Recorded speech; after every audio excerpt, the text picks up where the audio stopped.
একটা সুষ্ঠু অবাধ গ্রহণযোগ্য নির্বাচন করতে গেলে সরকারের নিরপেক্ষতা একেবারে অবশ্যম্ভাবী। নিরপেক্ষ সরকারের অধীনে নির্বাচন হবে, এইটার সঙ্গে কে বিরোধিতা করবে? কেউই নিশ্চয়ই না, কিছুই না। তাহলে যদি একটা নিরপেক্ষ সরকারের অধীনে নির্বাচন হয়, তাহলে তার মধ্যে অশুভ ইঙ্গিত খুঁজে পাওয়া যাচ্ছে কেন? এই প্রশ্নটা আসতে পারে। আমরা তো বিগত 3টা নির্বাচনে দেখেছি এবং তার আগের নির্বাচনেও এই অভিজ্ঞতাটা বাংলাদেশের জনগণের হয়েছে।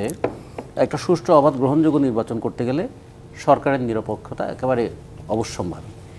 এমনকি 2024 সালে সেই বিশ্ববিখ্যাত আমির আমিন নির্বাচন পরিচালনা করেছেন যে নির্বাচন কমিশন, বিশ্ববিখ্যাত বললাম এখন পৃথিবীর কোথাও বোধহয় এই ধরনের নির্বাচনের আগে হয়নি। হ্যাঁ, অভূতপূর্ব অশ্রুতপূর্ব এরকম ঘটনা। সেটা করার পরে তিনি যখন বিদায় নিয়ে চলে গেলেন, শেষ পর্যন্ত তিনি কিন্তু একটা কথা বলে গিয়েছিলেন। সেটা বললেন যে সরকার না চাইলে আসলে সুষ্ঠুভাবে নির্বাচন করা যায় না। এই সরকারের অধীনে নির্বাচন অথবা 111-এর সময় একটা জরুরি অবস্থার মধ্যে নির্বাচন অথবা নিরপেক্ষ নির্দলীয় নির্বাচন, সরকারের অধীনে নির্বাচন, জাতীয় সরকারের নির্বাচন, এছাড়া তার কোনো অপশন নাই। নিরপেক্ষ কাকে মনে হবে আপনাদের?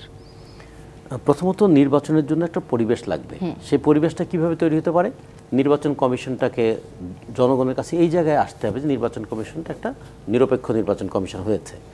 2, নির্বাচনে পুলিশ এবং প্রশাসনকে ব্যবহার করার যে অতীতের ধারাবাহিকতা আছে সেগুলো ছিন্ন করা হয়েছে, এরকম একটা দৃষ্টান্ত তৈরি করতে হবে। আমরা চাই যে জনগণের মধ্যে এই আস্থার জায়গাটা ফিরে আসুক, যে নির্বাচন থেকে মানুষ মুখ ফিরিয়ে নিয়েছিল। মানুষ মনে করবে একটা সুষ্ঠু অবাধ গ্রহণযোগ্য নির্বাচনের পথে বাংলাদেশ হাঁটছে। মানুষ যেন মনে করে যে সরকার ক্ষমতা আছে, সে আমাদের দুঃখ বেদনার কথা ভাবে।